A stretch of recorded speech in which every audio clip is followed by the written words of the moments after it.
नमस्कार दोस्तों, आज हम पूर्वी दिल्ली के लोकपुरी में मौजूद हैं। यहाँ पर ये बंसल प्रॉपर्टीज का कार्यालय है। बात करेंगे हम दिल्ली शासन और प्रशासन की। आज हमारे साथ दीपक बंसल जी हैं। ये धार्मिक कार्यों में हमेशा सदैव अग्रसर रहते हैं। इनको धार्मिक काम की सूचना मिलते ही सबसे पहला कदम इनका धार्मिक कार्य की तरफ होता है। ऐसे शख्स के लिए 11 फरवरी को जान से मारने की धमकी मिलती है। 1.5 करोड़ रुपए की फिरौती मांगी जाती है, 1.5 करोड़ रुपए की रंगदारी मांगी जाती है और न देने पर इनको जान से मारने की धमकी दी जाती है। क्या कहना चाहेंगे, क्या कुछ कहना चाहेंगे? बंसल जी, आपका बहुत बहुत स्वागत है। प्रशासन कितना आपके साथ और क्या कार्रवाई कर रहा है? पहले तो आपके न्यूज़ चैनल को मेरी तरफ से बहुत बहुत नमस्कार। आपने पूछा कि प्रशासन क्या कार्रवाई कर रहा है। जी, बस मैं इतना कहना चाहूँगा कि मुझे लगता है कि सच में अगर उस कॉलर की चली तो वो या तो मुझे अभी थोड़ी देर बाद मार देगा या उसका चंद घंटों बाद मार दे, क्योंकि वो कॉलर सीधा कहता है या तो मुझे पैसा दे दो, अगर आप पैसा नहीं दोगे तो तुम्हें मार देंगे, तुम्हारे परिवार को मार देंगे। और जब मैं कानूनी रास्तों का इस्तेमाल करता हूँ जी, मैं कोर्ट चला गया जी, मैं थाने चला गया, मैं एसीपी साहब से मिला, एसएचओ साहब से मिला, डीसीपी साहब से मिला, सीपी साहब के यहाँ एप्लीकेशन लगा के आया, एलजी साहब के यहाँ एप्लीकेशन लगा के आया, लेकिन अभी तक बहुत निराश हूँ।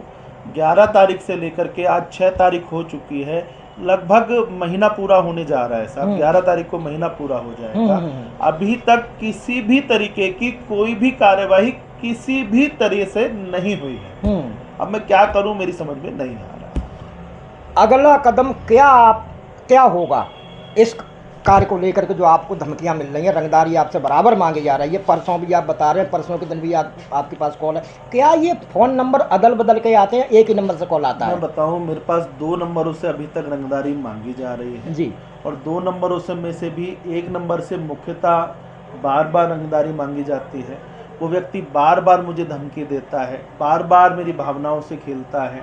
कभी वो मेरी कमजोरी मेरे बच्चों में देख लेता है, कभी वो मेरी कमजोरी मेरे भाई में देख लेता है, कभी मेरे माँ बाप में देख लेता है।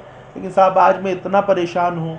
उम्मीद फिर वही बात है, मरता क्या नहीं करता। उम्मीद तो मुझे प्रशासन से ही करनी पड़ेगी साहब, क्योंकि हम और आप जब रहते हैं तो लोकतंत्र में रहते हैं। लोकतंत्र की एक शासन प्रणाली है, उसके अलावा तो कुछ और हम और आप कर नहीं सकते हैं। बाकी आपके माध्यम से, न्यूज़ चैनल के माध्यम से कहना चाहूँगा, अगर मेरी किसी तरीके से कोई मदद हो सके तो आप लोग मेरी मदद करो। आपने अपनी एप्लीकेशन में मुकेश कपूर का जिक्र किया है जी। कौन है मुकेश कपूर और क्या है उनसे आपका रिश्ता? मुकेश कपूर जी मेरे पूर्व पार्टनर रह चुके हैं साहब, और मुकेश कपूर जी को शायद एक्सपायर हुए भी 1.5 साल हो चुका है। उनसे मेरा कहीं कोई लेना नहीं है, देना नहीं है। उल्टा मुझे उनसे 22 लाख रुपए के लेने थे, लेकिन जब वो भगवान के पास चले गए तो मैंने सोचा वो चले गए, पैसा भी चला गया। तब से लेकर आज तक ये मामला बिल्कुल शांत था। मेरे पास ना कोई खबर थी, ना कोई लेना था। उनके परिवार से मेरे अच्छे संबंध थे। आज जो कॉलर है वो कहता है कि नहीं, आपको उनके पैसे देने हैं साहब। मैं क्या कहूँ, मुझे समझ में नहीं आता। इसमें मुकेश कपूर जी का कोई लेना देना नहीं है। कॉलर सिर्फ उनके नाम का दुरुपयोग कर रहा है और मुझे परेशान कर रहा है, मुझे जान से मारने की धमकी दे रहा है। मैं फिर एक बार आपसे वही कहूँगा, ये सिर्फ फिरौती की कॉल है। इसको लोग तरह तरह का रंग दे रहे हैं, रंग देने के कोई फ़ायदे नहीं है।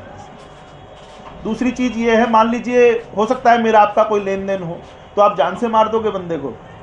आप जान से मार दोगे या उसके लिए कानून के पास जाओगे, थाने जाओगे, पुलिस जाओगे, कोर्ट जाओगे, कचहरी जाओगे? साबित तो करोगे ना भैया, या ऐसे कुछ भी मार दोगे आप किसी को भी? तो इसलिए मैं बहुत ज़्यादा डरा हुआ हूं। 25 दिन हो गए, 25 दिनों में कितनी बार कॉल आई? लगभग 25 दिनों में मेरे पास कम से कम 15 बार कॉल आ चुकी है जी, और 15 के 15 बार अलग अलग लोगों ने मेरे से बात करी है, अलग अलग ढंग से बात करी है, अलग अलग गैंगों का नाम लेके बात करी है। मेरी समझ में नहीं आ रहा कि मैं क्या करूं।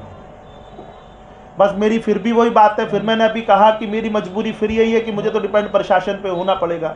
मेरी 56(3) की एप्लीकेशन 13 तारीख के लिए पेंडिंग है, तो शायद पुलिस जल्दी कुछ करे, इसके लिए जल्दी कोई समाधान निकाले, यही मुझे उम्मीद है। कानून पर भरोसा है ना पूरा?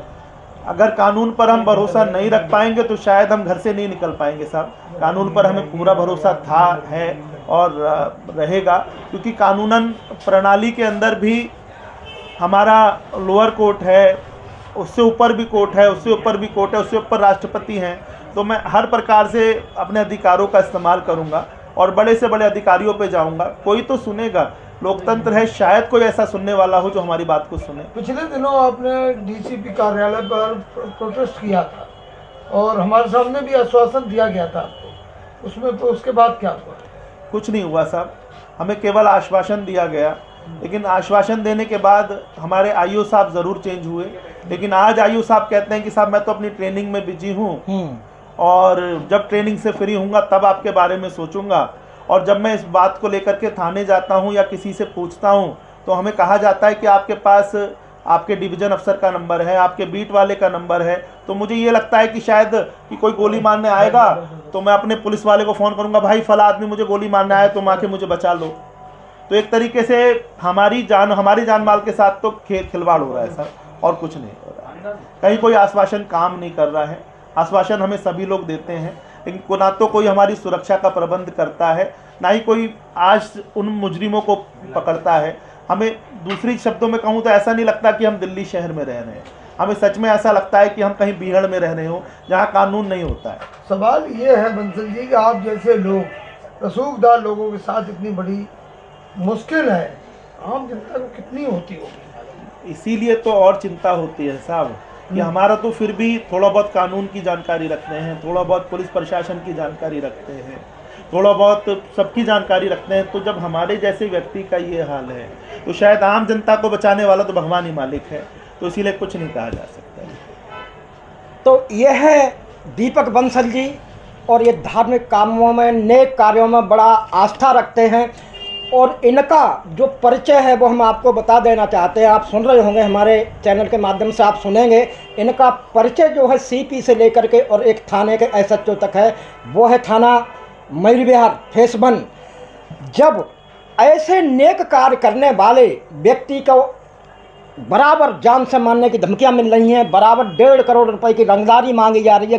पिछली 11 फरवरी से आज 25 दिन में 15 बार इनको धमकियां मिल चुकी हैं, 15 बार इनसे रंगदारी मांगी गई है।